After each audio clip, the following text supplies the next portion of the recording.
dito sa Binalo na interview na mo si Cap. Unsa ni? Si Vivian. Vivian Proste. Nako no ini guho ng tong bukid nga katabunan ng balay.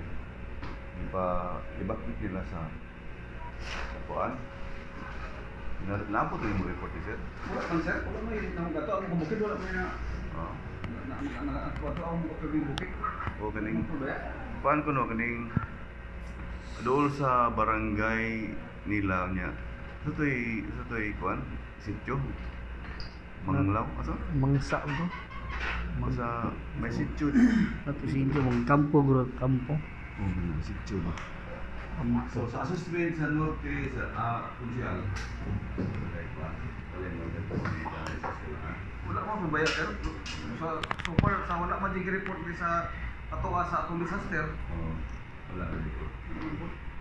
Ang mga ayuda sa sila naandam na. Ako naman sir.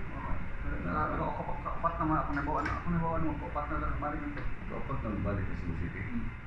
Sa mga sir, mga tapon sa mga klase ayuda mga tubig. Saan ko lang po sir? Adyan ang bugas, mga kanggos, noodles. Kanyang ito, ang city, kung ano po financial assistance.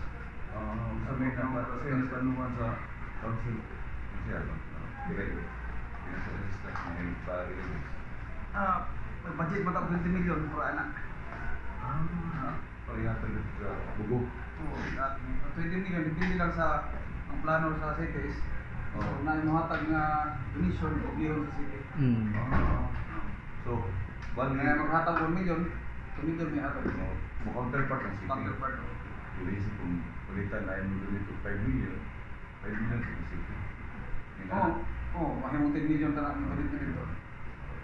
Kaya na po sir, salamat kayo yung may hapon mo. Sir,